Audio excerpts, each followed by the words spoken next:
I'm going to talk about, like Mark mentioned, acid reflux and Barrett's and its relationship to esophageal cancer, which is, very interesting, challenging, and sort of odd collection in the sense that, the patients we see, the vast majority, it's a mild to moderately bothersome symptom, sort of medically harmless. But there's a subset where leads to a very bad cancer. And clinically, the symptoms, we see people in the office, clinically, the symptoms are indistinguishable between the patient where it is a mild, non-harmful nuisance and those that it's going to lead to cancer. And additionally, like Mark said, there have been, and the approach for forever had been just it was an unpreventable sequence, an unpreventable cancer when it occurred. And with endoscopic developments the last 10, 12 years, we can now intervene. And for many of these patients, it's become a preventable cancer. And so that's why it's so important to kind of review this and go over who we can pick up, who we can identify to prevent esophageal cancer. The estimates are that about 20% of our U.S. population suffers from chronic or intermittent reflux, which is an enormous number. You think about 1 in 5 people. And the vast majority of the people we see with the symptoms, the esophagus looks like this, entirely normal. So this is the lower esophagus at the GE junction, the normal squamous junction here, maybe a small little hernia. So, almost ironically, the patients with the most severe symptoms we see in the office, they oftentimes have an overlying element of visceral hypersensitivity. And so invariably the worst symptoms, the horrible acid, the chest pain, not better with medications, you go inside and look in the esophagus, invariably those patients, it's all normal. And so, again, when you see people for the symptoms, do the endoscopies and see what the lining looks like, you become humbled that with seeing people in the office and taking the history, it's such a disconnect with what's really happening in the pathology of the lining. And so again, we see people, the vast majority of the people with very uncomfortable symptoms, it causes no damage to the mucosa and the esophagus itself looks normal. In a subset of people, about 10 to 15% of people with those same symptoms, they'll develop Barrett's esophagus. And you see it's a not subtle change when you see it, and it's a sort of self-protective mechanism where in some patients with the squamous cells being bathed by acid, they'll form a self-protective change to take on intestinal metaplasia that's more suited to an acid environment to better withstand that acid injury. And it tends to occur more often in men. It tends to occur more often in Caucasians, but it also occurs in women. It also occurs in other ethnicities. And so it remains completely unclear why some patients develop this and why others don't. And additionally, just to hammer home the point, the clinical symptoms do not correlate with this at all. And in fact, almost half of people with Barrett's have no symptoms at all. About 40% of people have no symptoms. And so it's just one of the crazy things about the body and the symptoms that a large percentage of patients who have really abnormal pathological reflux have no symptoms. And the majority of patients with Barrett's, it'll stay this way and they'll live their life and this won't have an impact. But then in a subset of those patients, it'll go on to cancer. And this is certainly a very challenging cancer. The surgery for it is enormous. The symptoms we put in stents, it's a challenging course. And so, it's always heartbreaking when we'll meet people, and most of the patients we meet, the majority, we'll meet them with advanced disease. We'll meet them when they have dysphagia from a large mass. And it's always heartbreaking when you talk to them and they describe having had heartburn for years, since their 20s and 30s, and they took antacids and either didn't mention it to their doctor or for whatever reason never had a scope done and were unaware they even had Barrett's. And it's especially heartbreaking with our ability now to prevent this cascade from happening when we see patients that develop this when it could have been preventable. So with the big questions we have, of all the patients with heartburn, the question is which one of those will have developed Barrett's esophagus. And of those patients with Barrett's, which ones are going to get cancer and which ones should we ablate and eradicate? And the patients with cancer, which one of those need an esophagectomy and which one of those can we now treat safely endoscopically? And I want to kind of go backwards with this. We'll start with the patients with early cancers and which ones we can now treat endoscopically and save esophagectomies. Then touch on the patients with Barrett's and which ones do we watch and observe and which ones should we eradicate and ablate. Then the patients with heartburn, go in the beginning, which ones with heartburn should we endoscope to find Barrett's and which ones should we not? And there aren't clear answers for a lot of that. So, the sequence for cancer is very well defined and very clear. So we get acid injury from the stomach acid in the esophagus. The fixed percent is about 10 to 50% of people, all comers, will develop Barrett's. That's been a pretty fixed number over the years. And then it can go on to this cascade. It can get more disorganized and turn to low-grade dysplasia. It could stay that way. It can progress high-grade dysplasia into cancer. And this is such a predictable and progressive condition that, in my during my residency fellowship, and even when I started as attending, because this was inevitable, when, patients with Barrett's will get surveillance endoscopies every couple of years, whatever it is, and oftentimes it will look like a stable segment of Barrett's, and the biopsies show dysplasia, unexpected histologically. When patients developed high-grade dysplasia or even intramucosal carcinoma, they were referred to esophagectomies. And that was the standard of care, and that's just sort of the way it was. And so it was an unpreventable cascade. We would sort of watch them and then they go for surgery. And the question always had been, can we reverse Barrett's? And I know, again, when I was in school and residency, there were different things tried to intervene with Barrett's, but nothing really was effective. And then about 10, 15 years ago, they developed different endoscopic techniques to ablate or eradicate the Barrett's. And that's really been a game changer. And so we now have the ability to stop Barrett's, really get back to normal with near 100% success. And when we do that, we can, again, with near 100% success, guarantee the absence of progression to cancer. And as Mark said, we've been doing this for years and treated just hundreds and hundreds of patients. And I've had one person progress, and she had scleroderma. She had high-grade dysplasia, intramucosal cancer, and she had scleroderma with impaired motility. And so just this, the gastric fluid stayed there, and then we couldn't eradicate. And she went on for esophagectomy, was cured with that.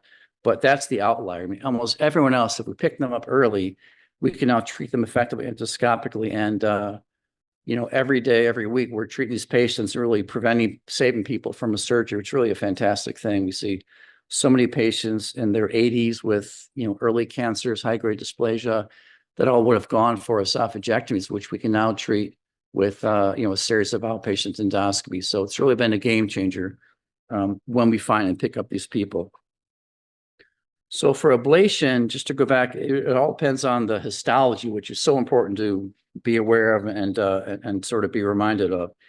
And so if you have just Barrett's, it's a purely epithelial process. So here's the epithelium here, then the lamina propria just beneath it, and the muscularis mucosa. And then deeper, the important thing here are these lymphatics. And so again, if we're confident that the condition is just in the epithelium, we can do ablation with either thermal treatment, which is radiofrequency ablation, or freezing with cryotherapy. Either one just sort of desquamates the epithelium. We get it down to lamina propria. So we burn this off down the lamina propria. And if they're on an acid-free environment, we put on a high-dose PPI therapy, then normal squamous cells grow in. And it's just a remarkable technology and how effective it is. And so again, if we're confident it's just an epithelial process, we can restore it to normal mucosa with 100% success. The key part here are these lymphatics in the submucosa. So I'll show you some patients with early cancers, and once it goes down into the submucosa, while we may be able to, get our margins and kind of a piece here to get, beneath the tumor, once it's in the submucosal lymphatics, the risk for nodal spread is high enough where they need surgery. So that's sort of that's the key spot where these patients still need esophagectomies if it goes that deep. So the treatment is the most common gold standard has been what's called radiofrequency ablation, and these are thermal devices, and there's different sizes and shapes based on the length of the Barrett's, and they fit on the endoscope. And it's a regular endoscopy, and we line up the balloon covering the Barrett's, blows up, delivers thermal energy, and causes immediate treatment just to burn off all the epithelium. We then put them on a sort of a high dose PPI, try to create an acid-free environment. We have them come back in a few months, and it grows in stages. And so if someone's Barrett's is, say, 15 centimeters long, we'll do the treatment, come back in 3 months, it may be down to 8 centimeters. We'll treat it again, come back in 3 months, maybe down to 2 centimeters. Or other patients, many patients have short segments where it's maybe just 2 or 3 centimeters long. One treatment takes care of it. And most people describe mild to moderate pain after the treatment. We have them in liquids for a couple of days, and for most people, it's not a big deal. Rarely people can describe pretty uncomfortable pain for 2-3 weeks. So that's possible, less common, but it's still greatly outweighs the morbidity of an esophagectomy.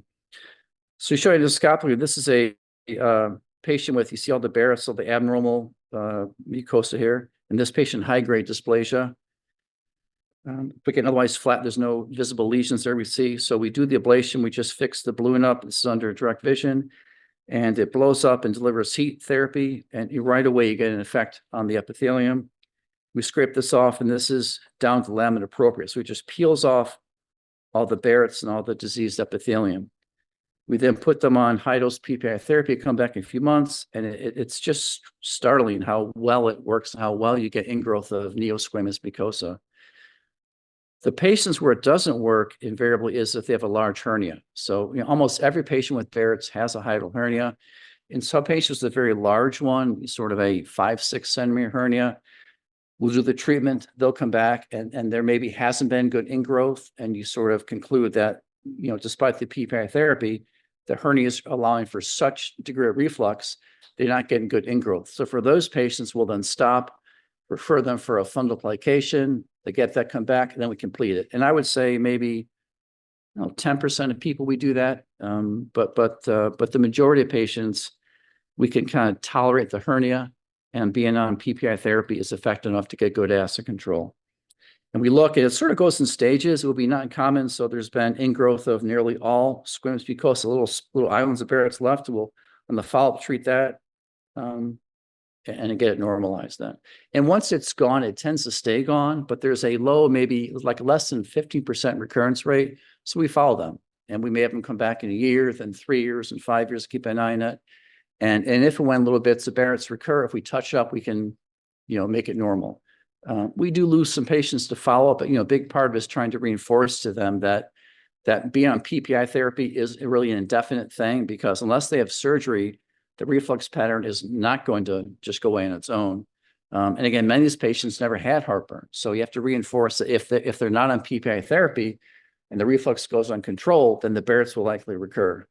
And also reinforce that, despite them being cured, we need to see them back in 2 years, 3 years. And so it's a constant, I've got a huge database. I'm constantly trying to track these people down and get them back in, because you worry about losing them to follow-up. But again, most of the people, that they're cured by the time they leave. And also the length of Barrett's doesn't correlate with the histology. We see a lot of people with a very minimal visual. So this is the G junction, this is the Z line. This is a very short, irregular, the Z line here. See it? So this is all normal. It's just that this is less than a centimeter.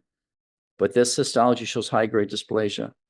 And again, if we did intervene here, this would likely become a cancer in 1, 2, 3, 4 years, something like that. So even the very small segments can be concerning. So this person, we use different size devices. Again, just burn off the area, just peel away the epithelium, and on acid suppression, then come back, it's normalized. So it's really just a really effective modality for eliminating the Barrett's. So the other part, it's been sort of been that's been a big innovation. The other has been we call mucosal resection. Historically, we would just always do biopsies, and that was kind of the extent of it. And the ability to do what's called mucosal resection also came up about 10, 12 years ago. Actually, the device itself is developed by a former Georgetown fellow, It's the same concept we use for banding varices. So it takes advantage of sort of the pliability of the esophageal wall, and it just suctions up the mucosa and takes advantage of the fact that the muscle layer is kind of tethered and it doesn't come up as well. So it draws up the mucosa and submucosa. The muscle stays outside and we clip beneath it. And so it's the same thing used to band varices. You pull those up and ligate the varices. The exact same thing, but we ligate beneath it and take off the mucosa. And so it cuts down to the submucosa. So it's a fantastic way to safely get much deeper in the wall than we do with biopsies and get down in the submucosa so we can remove superficial cancers and get a sense of the depth of invasion. So it's sort of a belt and suspenders approach. Any suspicious raised nodules will remove the mucosal resection and ablate the surrounding area. And so this is very important to, again, to know what can be treated endoscopically and what needs surgery.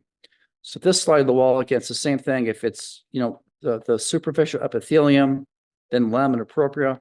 When we take our biopsies, we're just getting epithelium. We may get a little bit of lamina propria, but we certainly just get epithelium. And for the majority of things we do, that's really enough.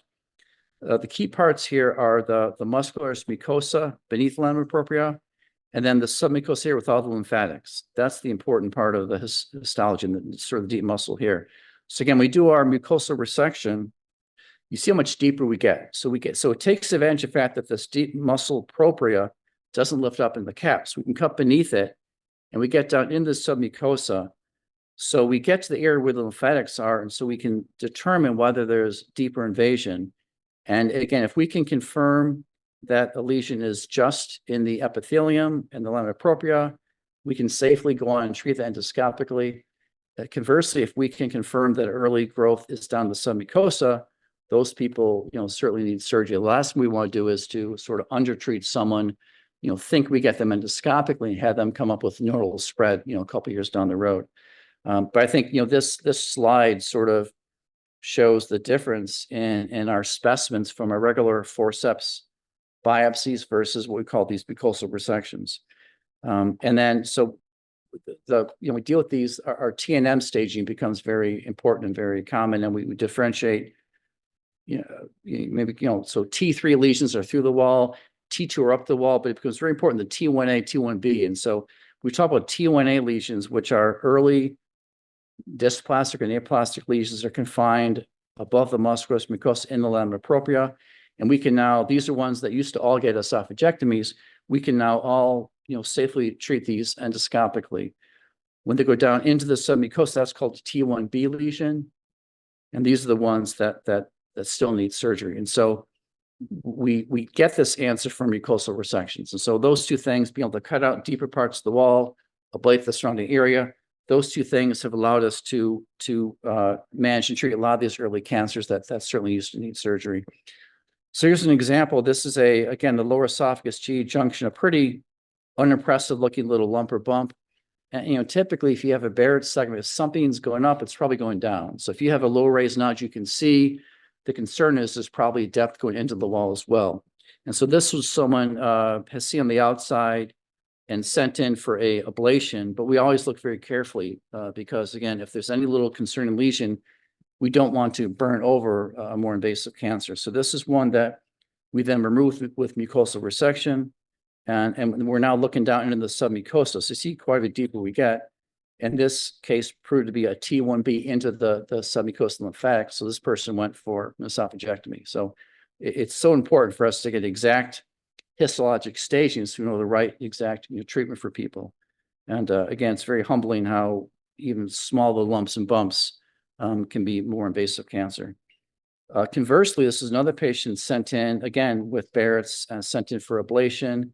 And I think we tend to take a little closer look. I think, some of the, if they're seeing someone for Barrett's esophagus, they may just sort of take a quicker look at biopsy. Once we know they have dysplasia, we take a closer look looking for early cancers. And this is a patient, again, you see the flat Barrett's here.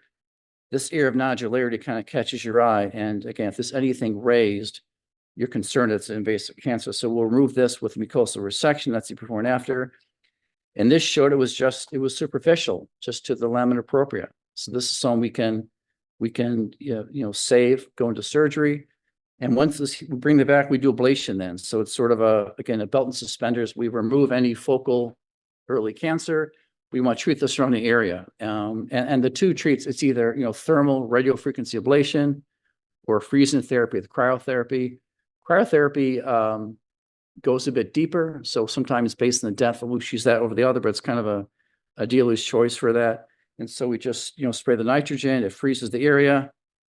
And that's just gonna, desquint slough off the wall, come back in 3 months and normalized again. I mean, so it's really both very effective and both very well tolerated. So again, when I was in my fellowship, we had no way to intervene like this. So we would watch people and just follow them periodically. And, if the biopsy showed high-grade dysplasia, any intramucosal cancer, they all went for esophagectomies.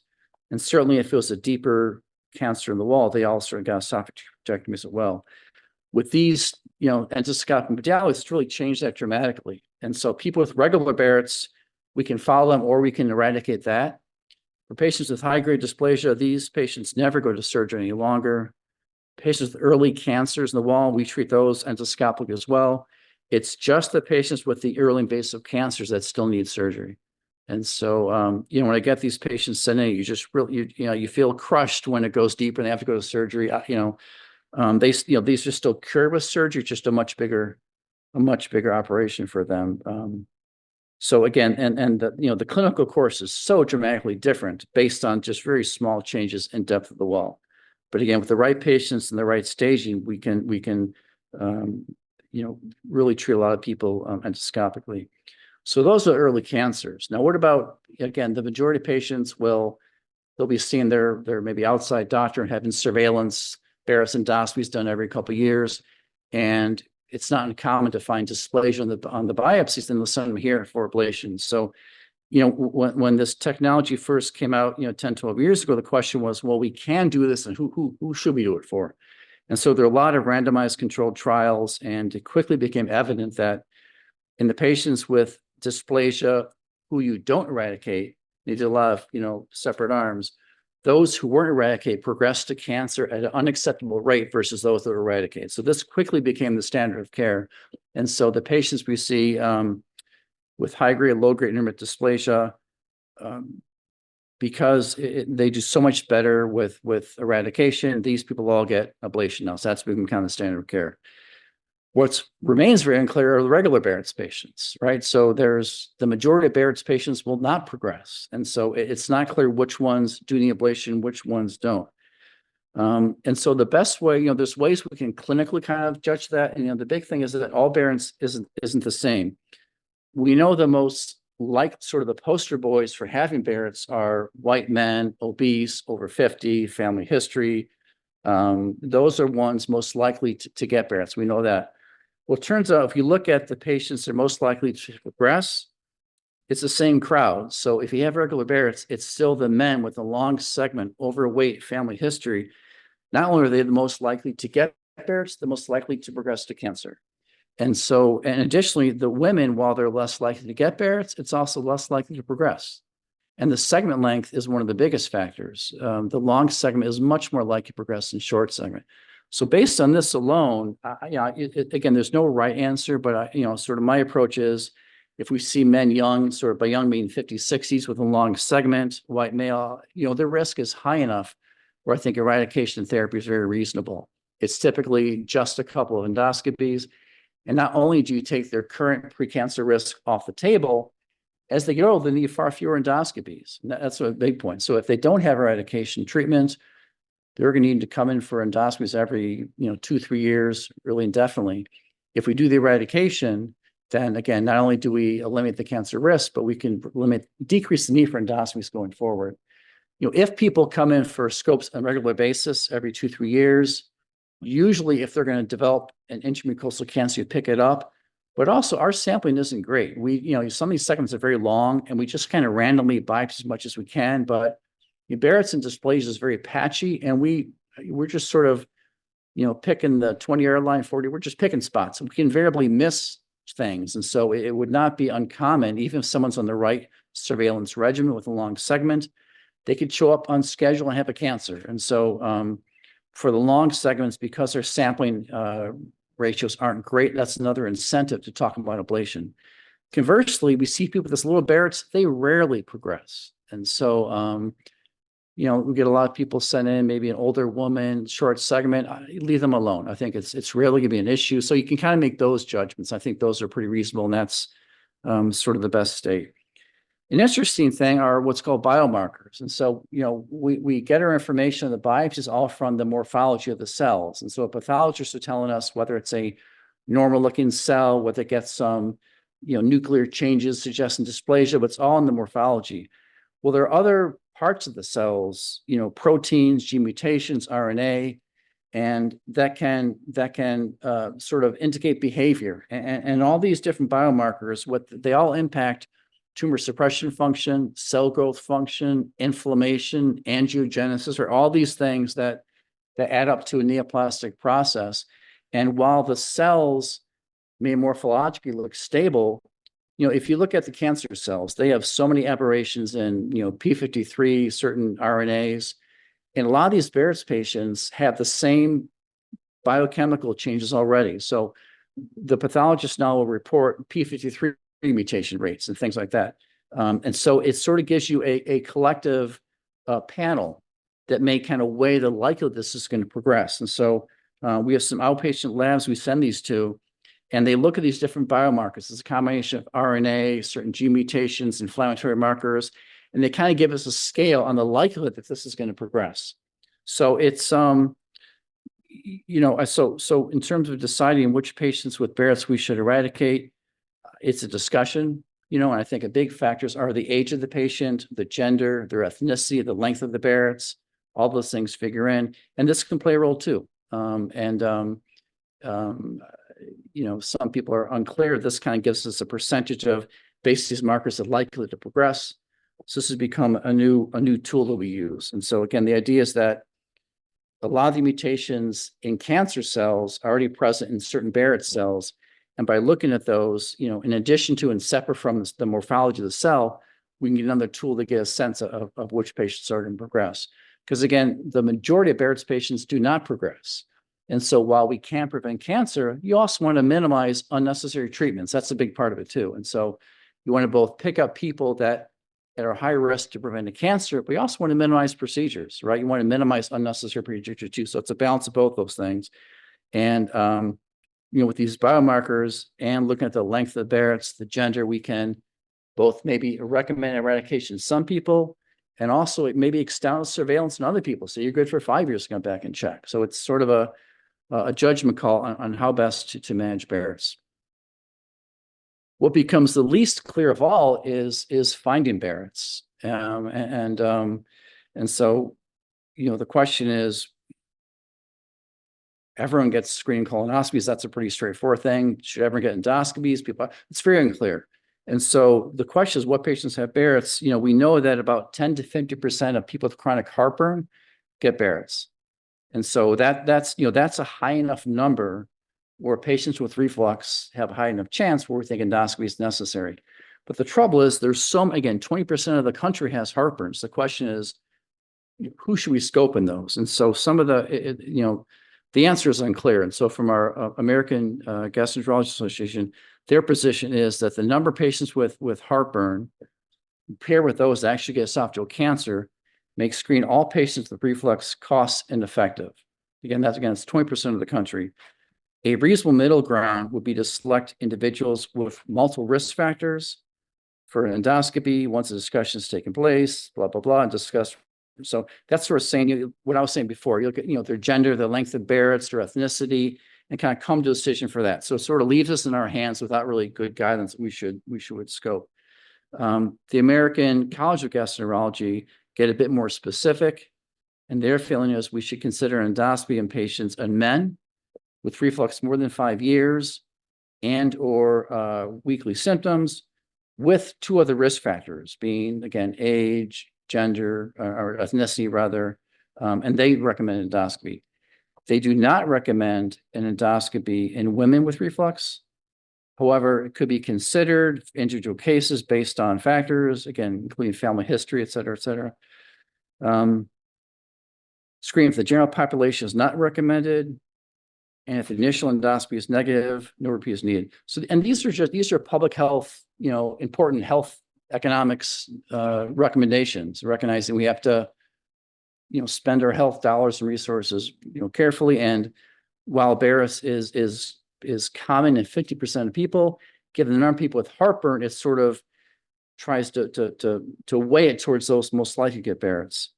One of the important things is if someone is going to develop Barrett's, they'll have developed it by the time they're 45 or 50.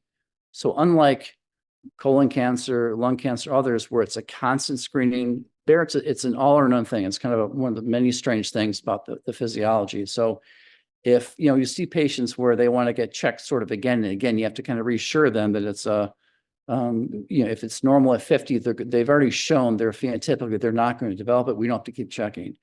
Conversely, we see a lot of young people with heartburn, and they're sort of too young to be scoped. If someone has in the 20s, 30s with acid reflux, the medicines work, there's really no need to scope them. You want to let them get older to 45, 50 to see if they have Barrett's. And so, if we endoscope someone at 30 and it's normal, you have to scope them again at 45, 50. So it's important to consider both the chronicity of symptoms and the age for when they need endoscopy. But again, if it's something you don't have to keep checking, so if it's normal in 40, 50, you don't have to repeat it. So the trouble with this, again, this is more from a global health standpoint in terms of not recommending screening women. The trouble is that even if we're just screening patients with heartburn, about 40% of people with Barrett's never have symptoms, and that's the real challenge in all this. And it mirrors the fact that about 40% of our cancer patients never had heartburn. And so there's no good answer for that. We're our only hope is to catch Barrett's in the people with chronic reflux. They give us a sort of a warning they may have Barrett's, but it's the asymptomatic patients we really don't have good answers for. The other confounding fact is that about 25% of our Barrett's patients are women. And while they're less likely to progress to cancer, it's not zero. We have certainly plenty of women with esophageal cancer. And so, again, these guidelines are all just from it's the difference between sort of the patient in your office versus sort of a public health policy. And they're both important, but they also sort of at odds with each other. I think what I think is a reasonable approach is I think anyone with any heartburn at all, 50 or up, should have a scope to look for Barrett's. And that's recognizing that we see people in the office, we have, their symptoms do not correlate at all with whether they have mucosal injury. So, the most common scenario is someone describes heartburn in their 20s and 30s, it just kind of goes away and they feel fine. And that's a warning sign that, the reflux probably hasn't resolved. They probably just aren't feeling it any longer. And that's usually because they have a horrible erosive esophagitis or they develop Barrett. So the classic scenario is someone that had, white male with reflux in his 30s, 40s. You mean him at 60, 70 feels fine. And that's a huge red flag that he probably has Barrett's. And so I think any reflux at all certainly warrants endoscopy. If it's normal, don't repeat it. And then if you find Barrett's, then there's discussion. Do we just sort of follow this every couple of years, or do we talk about eradication based on a lot of this issue we talked about? And then the trouble are the asymptomatic patients, the people with no heartburn. This just all comes down to prevalence.